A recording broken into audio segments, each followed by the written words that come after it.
3 puntos.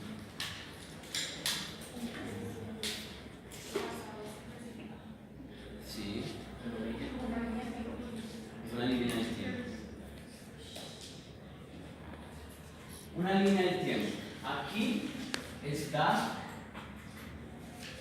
el nacimiento de Cristo, ¿cierto? ¿Por qué este suceso es importante para la historia de la humanidad?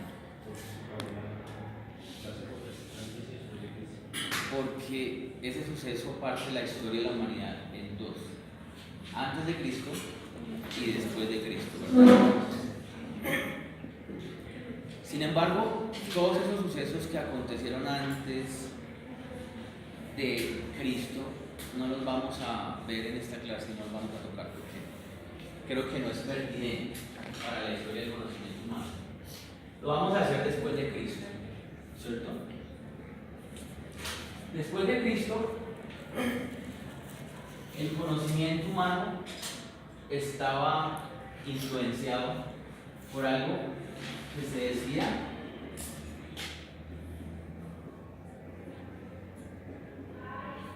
la religión.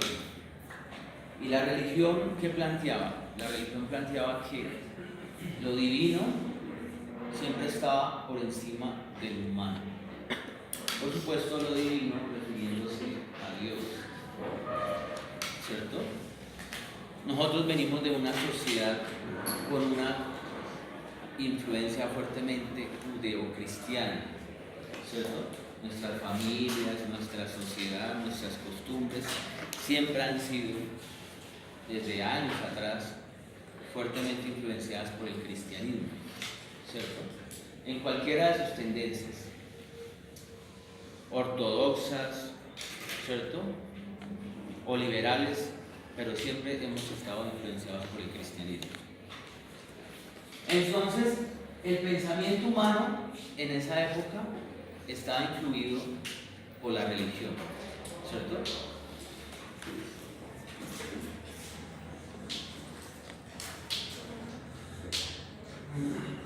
Después pasamos a otra etapa de la humanidad. ¿Cómo se llamó esta época desde el punto de vista histórico? Que data después del nacimiento de Cristo, ¿cierto? Como desde el siglo II, hay algunos autores que lo colocan como en siglos V también, hasta el siglo XVI. ¿Cómo se llama esa época de la historia de la humanidad? No. Ese es posterior. Se llama la Edad Media o el Medioevo. ¿Se acuerdan ustedes que lo veían en clase de historia en el colegio? Edad Media. Posteriormente viene una época que va desde el siglo XVI hasta el siglo XVIII, que se llamó el Renacimiento.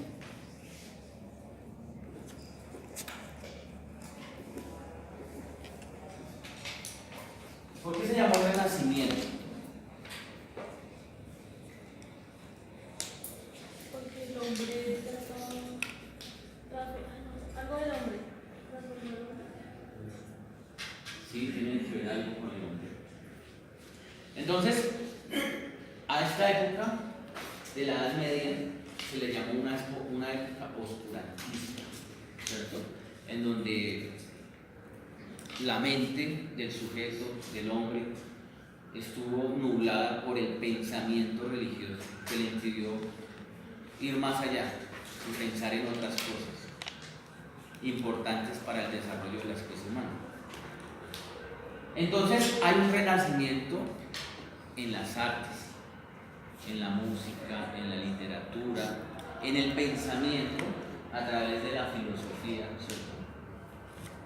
Por eso se llamaba una época renacentista y se dio básicamente en la Europa occidental, en Francia, Italia, Alemania, España, ¿cierto? Entonces esta época se llamó la época del Renacimiento. ahí nos dejamos de preocupar por el pensamiento, en donde estudiábamos a lo divino, que lo veíamos por encima del humano, y empezamos a preocuparnos más por el estudio del hombre, de nosotros mismos, para dónde vamos, qué somos, ¿cierto? ¿De dónde venimos? El estudio del ser. ¿Cómo se llamó esa época del conocimiento? Eso se le llamó metafísica.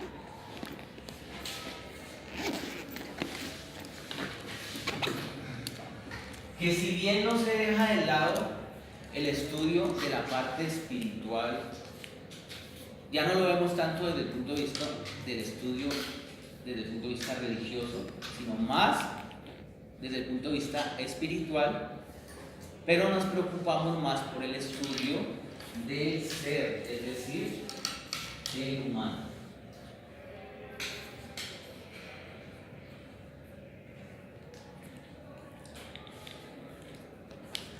En el siglo XVIII,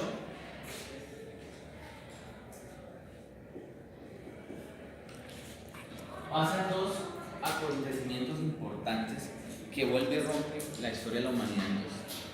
¿Cuáles son esos dos acontecimientos importantes que pasan en el siglo XVIII?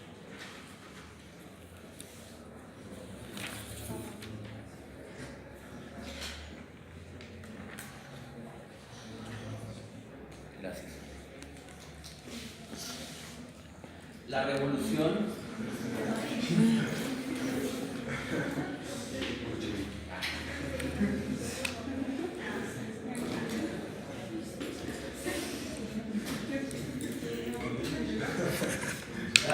francesa y la revolución industrial. La revolución industrial fue un hito para la historia de la humanidad, porque ahí pasamos de hacer una producción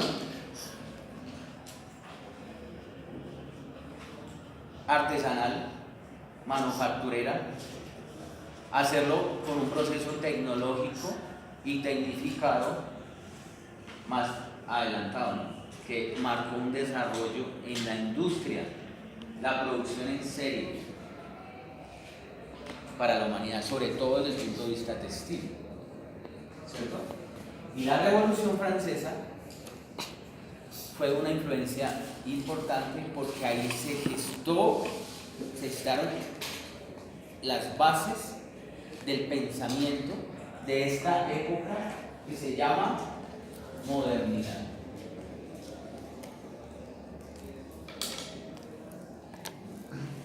Entonces, la primera se llamó la Edad Media, ¿cierto? La segunda, el Renacimiento, y la tercera, y en la que estamos actualmente, se llama la modernidad, ¿cierto? En la Revolución Francesa hubo pensadores tan importantes como Rousseau, Montesquieu, franceses por supuesto, que influyeron en ese pensamiento humano que gesta la influencia de la modernidad, ¿sí? ¿Y cuál es ese pensamiento humano válido en esta época de la humanidad? El conocimiento científico.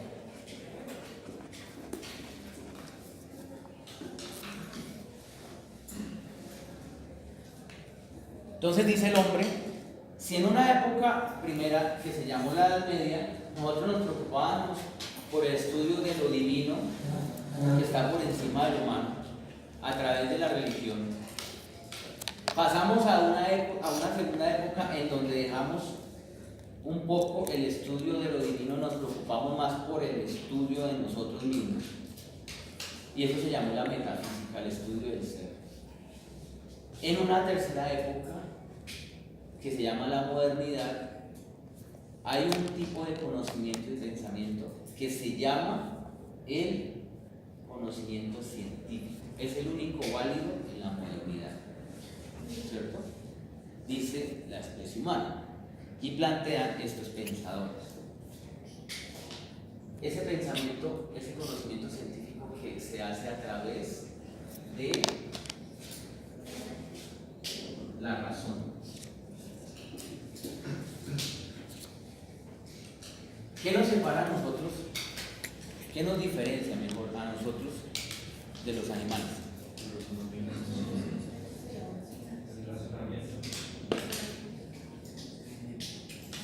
Que podemos razonar, ¿cierto? Los animales son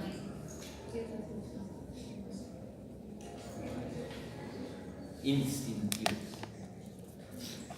Por supuesto, nosotros todavía tenemos de animales, ¿cierto? ¿Por qué?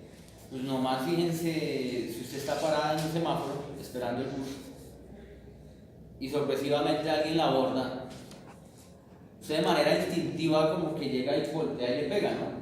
Eso es una reacción instintiva, porque nosotros fuimos animales y yo creo que seguimos siendo animales. Lo que pasa es que, diría Charles Darwin, hubo una evolución de las especies. Lo plantea él en su obra Evolución de las especies. ¿Cierto? Nosotros empezamos como animales y fuimos evolucionando para convertirnos en esto que somos ahora, la especie humana. Que no somos otra cosa que una especie más de la especie natural y biológica que hay en ese planeta Tierra. Entonces, nosotros podemos razonar, los animales no pueden razonar, ¿cierto? Entonces, plantea la especie humana, entonces, como nosotros podemos razonar, somos los líderes entre todas las especies naturales en este planeta. Pero claro, esa razón, si bien nos ha servido para evolucionar, como ha dicho Charles Darwin, y como ese concepto se retoma no solamente para la biología, sino para las ciencias sociales, la economía, la política, la sociología, la antropología. Esos tres conceptos, la evolución, el desarrollo y el progreso. Nosotros, si bien la razón nos ha servido para evolucionar, progresar y desarrollar, también nos ha servido para hacernos grandes entre nosotros mismos. No obstante, un adelanto científico tan importante como fue la bomba atómica se construyó a través del pensamiento racional y de la ciencia, ¿cierto? ¿Recuerdan ustedes esas dos bombas que lanza Estados Unidos a Japón en el 45 para finiquitar ya y concluir la Segunda Guerra Mundial? La primera en Nagasaki, en agosto de 1945, y el mismo agosto de 1945 una segunda bomba atómica en Hiroshima. Hay una historia muy bonita sobre una niña, no recuerdo su nombre, en Hiroshima. Cuando la bomba atómica cae en Hiroshima, de ipso mata una cantidad de personas, alrededor de 600.000 personas. Cuando cae esa bomba en Hiroshima, no solamente mueren esas personas en ese instante, sino como la radiación de la bomba queda en el ambiente, entonces la población que queda viviendo ahí, con el tiempo se empiezan a enfermar, debido a la radiación y las enfermedades que trae eso.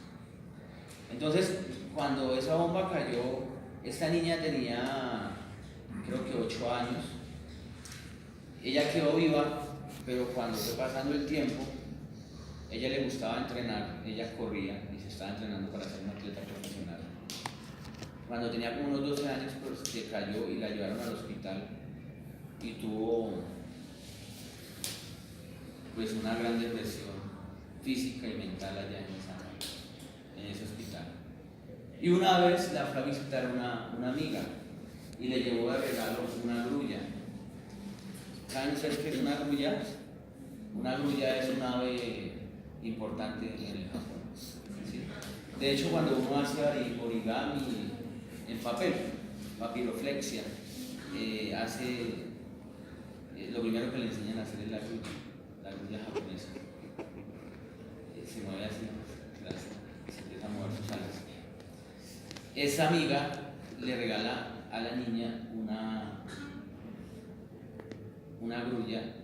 ¿Por qué? Porque la grulla es importante para la cultura japonesa. Cuando tú regalas una grulla, le estás queriendo decir a la otra persona: yo estoy contigo en las buenas y en las malas. Cuando le regala esa grulla, ella le cuenta una historia de sus antepasados japoneses. Entonces, esa niña se pone en la tarea de cumplir un sueño y hacer 1000 grullas de papel, con origami. Y ella empieza a hacerlas mientras está hospitalizada, empieza a hacerlas. Y cuando llega más o menos a unas 600 grullas, ella muere. No alcanza a hacer las 1000 grullas. Y por eso en la ciudad de Hiroshima, allá en Japón, hay un homenaje a esa niña y hay una estatua en bronce. Está esa niña ahí, todas las grullas alrededor, en homenaje a todas las víctimas de la bomba atómica que cayó en Hiroshima en 1945. Esa razón no solamente nos ha servido para evolucionar, también nos ha servido para destruirnos entre nosotros mismos. El VIH es un virus que crea el mismo ser humano. Es una creación misma de la industria farmacéutica para mover los intereses económicos de la industria farmacéutica, porque detrás de eso hay mucho dinero moviendo. Entonces eso no es que nació de un momento a otro por allá en los chimpancés en el África, no. El ser humano crea ese virus, lo crea.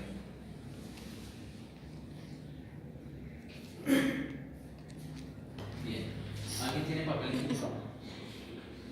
Estudio del conocimiento.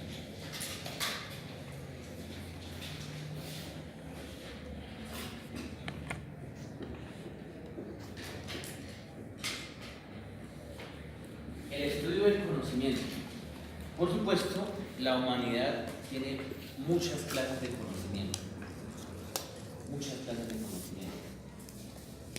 Pero para efectos de la investigación, de la academia, vamos a tocar dos clases de conocimientos. Uno se llama el conocimiento empírico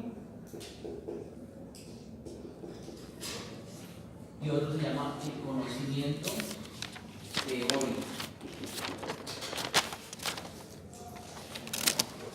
¿Cuál es el conocimiento empírico? La experiencia. Como individuos, cada uno de nosotros tenemos una experiencia de vida, ¿cierto? Una experiencia de vida que nos ha otorgado un conocimiento, ¿cierto? Y ese conocimiento que nos ha otorgado nuestra historia de vida, nuestra experiencia, nos sirve para resolver problemas de la realidad, por supuesto. Digamos que esta línea son los problemas de la realidad. Nosotros con ese conocimiento empírico podemos resolver problemas de tipo emocional, sentimental, laboral, económico, ¿cierto? De las relaciones humanas en general. Podemos tener una conversación usted y yo para arreglar ciertas diferencias, ¿cierto? Para poder solucionar, como se dice popularmente, una tusa, para poderla sacar adelante. En fin, el conocimiento empírico nos sirve para resolver ciertos problemas de la realidad, desde el punto de vista laboral, económico, ¿cierto? Académico, quizá también. Cuando ese conocimiento empírico ya no nos alcanza, porque esos problemas de la realidad se vuelven demasiado complejos, necesitamos de otro conocimiento, el teórico, ¿cierto?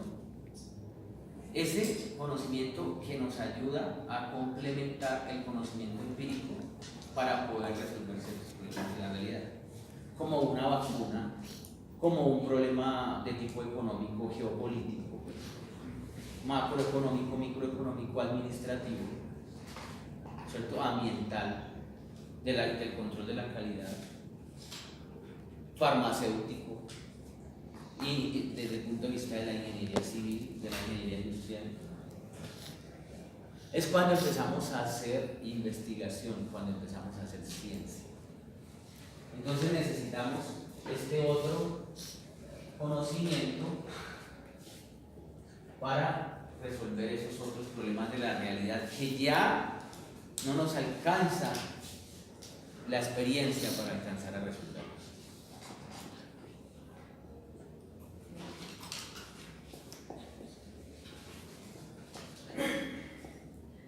Hay una serie de disciplinas o ciencias de la humanidad. Las primeras son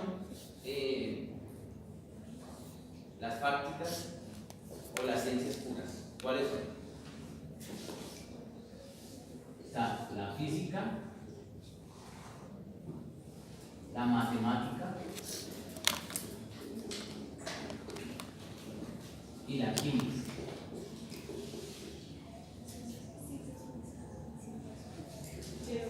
Llamémoslas como ciencias puras, ¿cierto?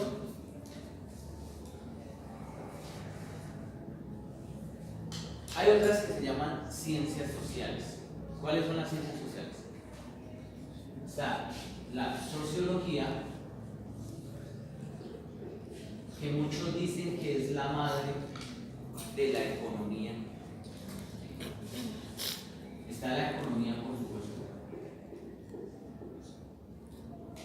Está la antropología,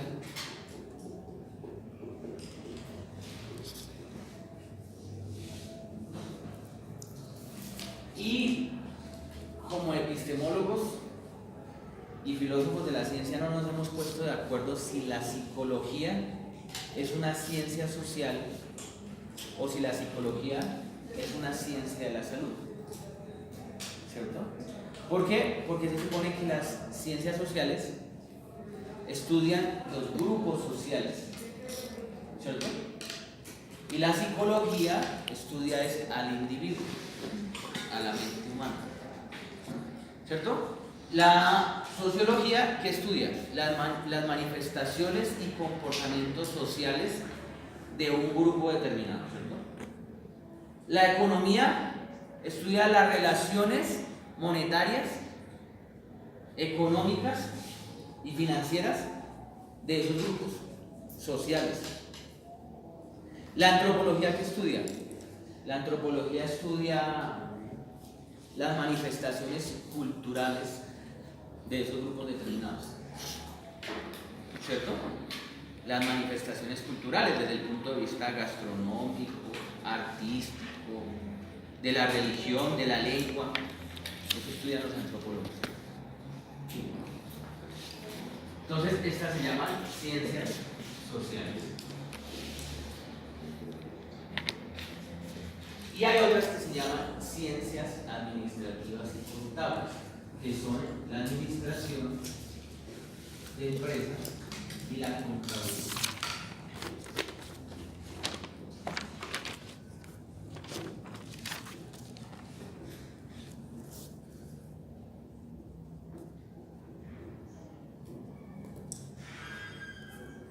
Y todas sus derivadas, no hay administración financiera, administración del talento humano, administración ambiental, en fin, a nivel internacional, y eso es muy bueno que ustedes estén estudiando administración de empresas, porque a nivel internacional solamente existe administración de empresas.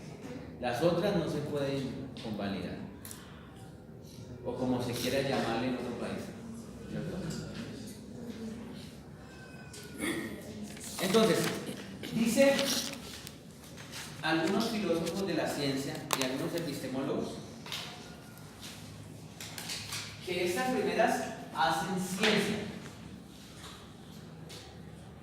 En efecto, hacen ciencia. que estas segundas, que son las ciencias sociales, hacen pseudociencia.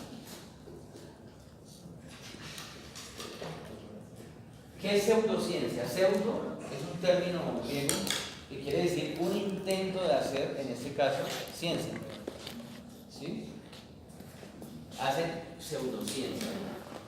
Entonces yo pregunto, si las primeras en realidad hacen ciencia, las segundas hacen pseudociencia, entonces ¿qué estamos haciendo nosotros? Estrategias.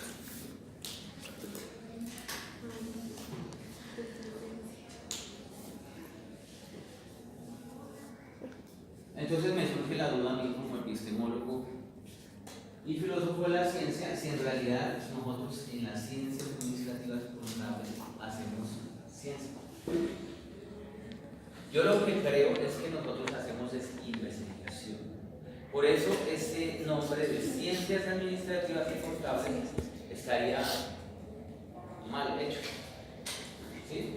Entonces, cuando nosotros vemos epistemología y vemos esa clase de conocimiento, entonces vemos el conocimiento empírico y el conocimiento aquí, el conocimiento científico. Pero como tengo una serie de dudas si nosotros hagamos ciencia, entonces lo reemplazo ese término por el conocimiento teórico, porque nosotros sí vamos a necesitar a lo largo de todo este semestre el conocimiento teórico, que es aquel que se encuentra en los textos, ¿cierto? En los libros.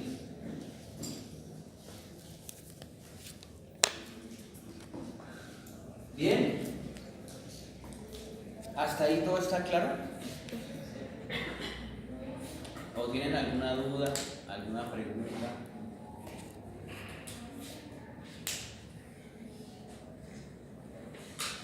¿No? Bien, muchachos. Entonces, conformaran su grupo y otra llegaran a un acuerdo sobre el tema de investigación que ustedes iban a realizar a lo largo del semestre. De hecho, hace 8 días en clase algunos me dijeron que yo quiero trabajar este tema, ¿qué tal les parece? Y yo les dije que sí, que estaba interesante. Algunos les dije que deberían pensar y reestructurar y cambiar, bueno, en fin. Con esos grupos de trabajo van a hacer esta primera tarea para dentro de 8 días. Esta es la primera nota del primer corte, que es para dentro de 8 días. Es un trabajo que se llama el estado del arte.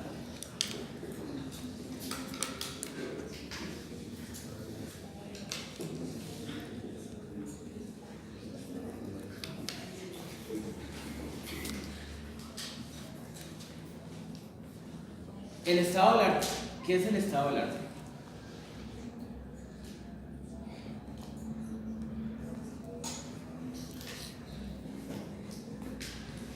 ¿Tienen idea ustedes de qué puede ser el estado del arte?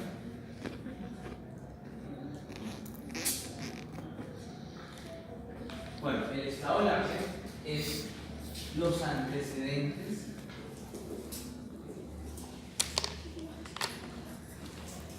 del tema de investigación.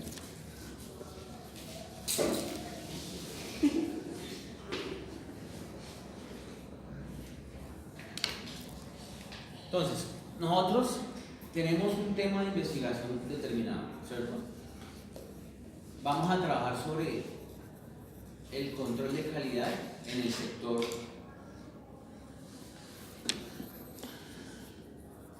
de la construcción en Suacha, Cundinamarca. El control de la calidad, ¿cierto? Nosotros necesitamos leer sobre ese tema de investigación para conocer qué se ha hecho antes sobre ese tema determinado y en ese orden de ideas saber qué podemos aportar nosotros a ese tema de la investigación. ¿Qué podemos aportar nosotros? ¿Qué vamos a aportar? Entonces, ¿cómo lo vamos a hacer? Vamos a leer 10 autores académicos y 10 autores no académicos, y 3 autores no académicos. 10 autores académicos y 3 autores no académicos. Entonces, ¿cuáles son los autores académicos o científicos?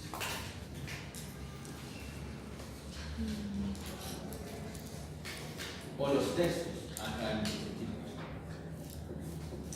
Son los libros físicos o virtuales que ustedes pueden encontrar en esa biblioteca, en cualquier otra biblioteca de la ciudad o el departamento. Y también los pueden consultar a través de la biblioteca digital, porque también son libros electrónicos. Artículos indexados en revistas indexadas o de divulgación académica, monografías y tesis de grado o trabajos de grado. Esos son los autores académicos. Solamente esos son los autores académicos. ¿En dónde los pueden consultar? Como les digo, en cualquier biblioteca del país, en la de la UNAD, Universidad Nacional Abierta a Distancia, en la de Uniminuto, es buena biblioteca también. En Google Escolar, ustedes entran a Google y le dan Google Escolar y los redirecciona a un Google Escolar en donde ustedes les dan el tema determinado, ¿cierto? El control de calidad en el sector de la construcción en Soacha, Cundinamarca, y les bota cualquier cantidad de información de fuentes académicas sobre eso. Casi la mayoría son libros y artículos indexados, ¿cierto? ¿Cuáles son las fuentes no académicas? Las fuentes no académicas son los diarios, los periódicos, las revistas no científicas y académicas, y algunas instituciones, ¿cierto? Ya sean gubernamentales o no gubernamentales, como pueden ser la DIAN, el DAN, el Banco de la República, la Secretaría, los ministerios, ¿sí? Las corporaciones. Y en el caso de los diarios, entonces puede ser El Tiempo, El Espectador, Semana, La República, Dinero, en fin, todas esas son fuentes no oficiales, fuentes no académicas. Entonces, ¿cómo lo van a hacer? Ustedes cogen un artículo académico científico, ¿cierto? Ustedes lo leen todo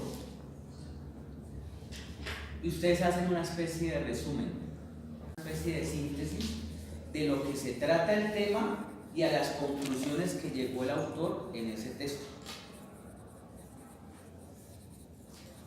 Y eso lo hacen con cada uno de los autores, de tal forma en que ustedes hacen por cada uno de los textos que leen un párrafo de más o menos 10 líneas, de tal forma que la extensión de este trabajo es de mínimo 5 páginas. 5 páginas. Por eso les planteaba yo hace 8 días los pros y los contras de trabajar solo, ¿no? Cuando se trabaja solo, pues usted puede, la ventaja es que usted puede trabajar en donde quiera y cuando quiera. La desventaja es que ya le toca hacer más trabajo. Entonces,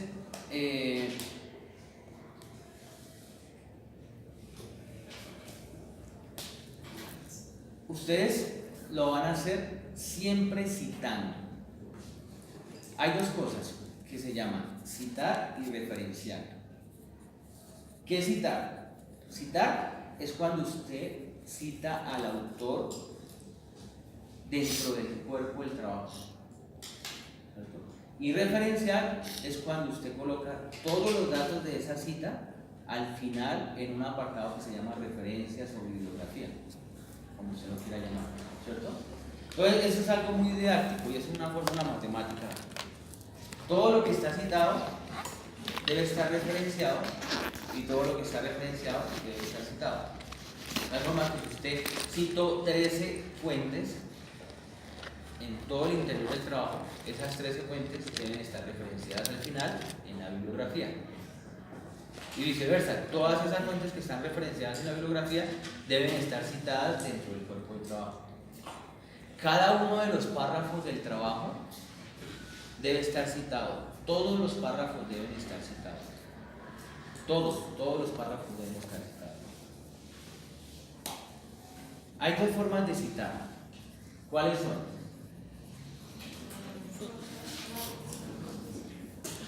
¿Cuáles? No escucho. ¿Cuál? Coordinar. Sí, también, sí, pero...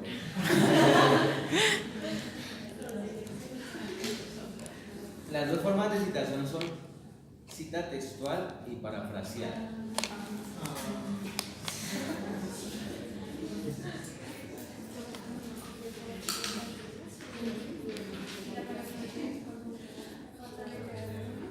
¿Cuál es la cita textual? Cuando usted copia y pega, ¿cierto? Tal cual está ahí en el texto, ¿cierto? Esa es la cita textual, cuando usted copia y pega. ¿Cuál es la cita parafraseada? Cuando usted dice la idea central del autor, pero lo dice con sus propias palabras. Por eso le digo que es un ejercicio, y así lo deben hacer, de resumir, de hacer una síntesis. Usted está diciendo en síntesis todo lo que habló el autor en ese documento, pero lo está diciendo con sus propias palabras. ¿Cierto? Entonces, para este primer trabajo que deben entregar dentro de 8 días, ¿cierto? Y lo vamos a revisar dentro de 8 días, ustedes solo van a utilizar este tipo de cita, la parafraseación. Solamente van a utilizar ese tipo de cita. En ese tipo de cita ustedes necesitan dos datos. ¿Cuáles son? El apellido por fuera del paréntesis y dentro del paréntesis el año de la publicación. ¿Cierto? Entonces, de tal forma,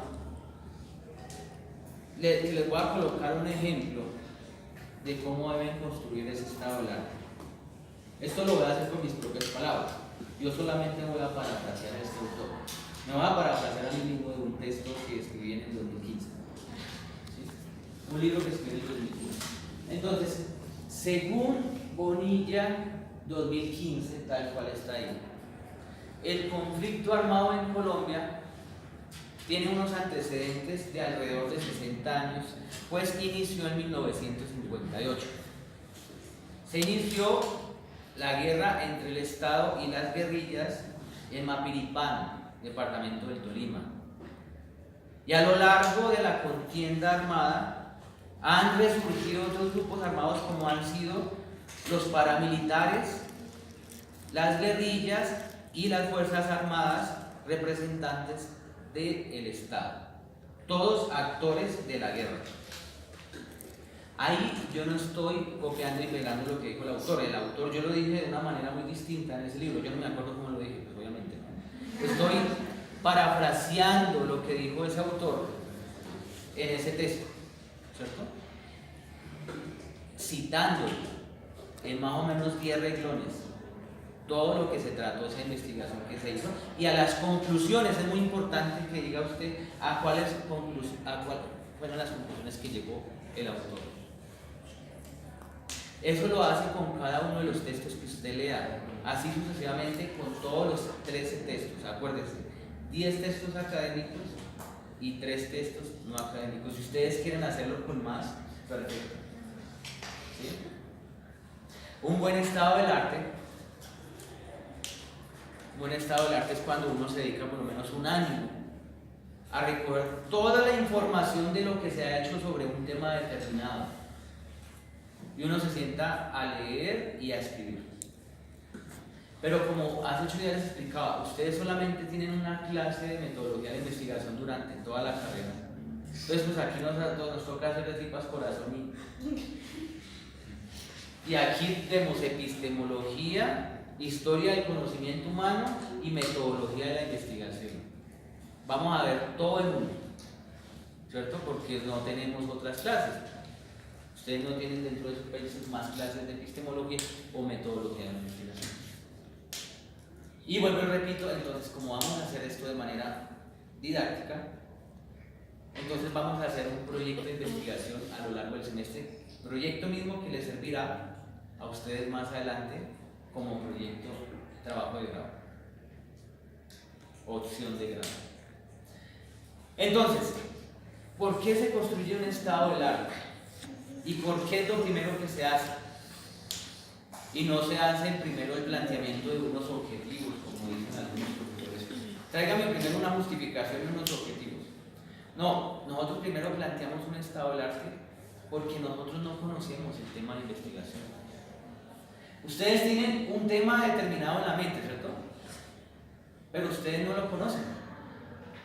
Entonces, necesitamos leerlo y necesitamos escribir sobre eso para cada vez ir conociéndolo más y en la medida en que usted lo conozca pueda acotar y decidir qué es lo que en realidad va a investigar. Y usted empieza a buscar en los buscadores ese tema de lo más específico a lo más general. Usted busca en Google Escolar, busca el control de la calidad en el sector de la construcción en Soacha, Cundinamarca, porque eso es lo que usted quiere investigar, ¿cierto? Pero si no lo encontrara así, entonces lo colocaba más generalizado. El control de calidad en el sector de la construcción y le quita Soacha, Cundinamarca, ¿cierto? Y si no lo encontrara así, que dudo mucho porque eso le va a botar por lo menos 1 millón de fuentes, entonces lo deja solamente como el control de la calidad, ¿cierto? Dentro de 8 días no me vayan a llegar con el cuento, muchachos, de que ustedes no encontraron bibliografía sobre eso, porque yo me siento ahí en un computador o en el celular y busco y encuentro por lo menos 1 millón de fuentes. O sea, si ustedes tienen alguna duda con ese trabajo o con las fuentes o con la consulta de esa bibliografía, escríbanme al correo, ya lo tienen, ¿no? Yo lo suelo responder el mismo día y yo les ayudo a hacer esa consulta de ese tema de investigación. Es el trabajo que deben realizar para dentro de 8 días, el estado del arte. ¿Tienen alguna duda, alguna pregunta?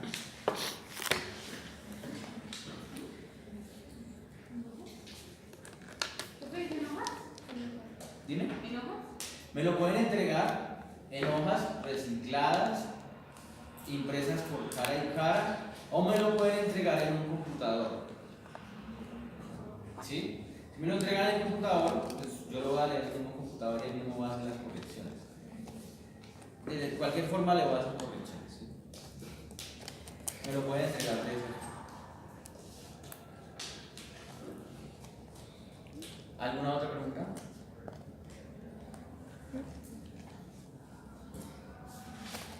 ¿No tienen más preguntas?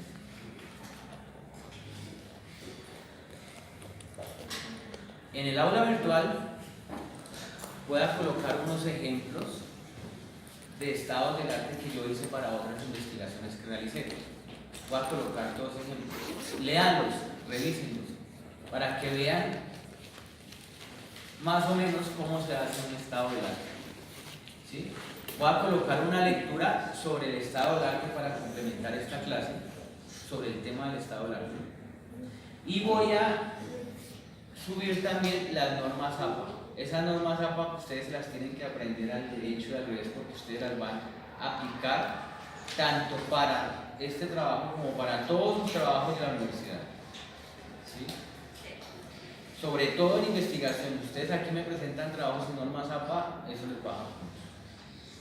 Entonces yo les había dicho, se me olvidó explicar esto. Yo les había dicho que todo lo que está citado dentro del cuerpo del trabajo, cada uno de los párrafos debe estar citado con apellido del autor y año, ¿cierto? Todo eso debe estar referenciado al final, en un apartado que se llame bibliografía o referencia. De tal forma que, por lo menos en el caso de este texto, vamos a colocar referencias. Entonces, estos son los datos más completos de esa cita, ¿cierto? Entonces, aquí vamos a escribir en la referencia comilla, coma, Víctor, entre paréntesis, 2015. Aquí vamos a escribir el título del texto en letra cursiva. Después vamos a escribir el nombre de la revista o el nombre de la editorial.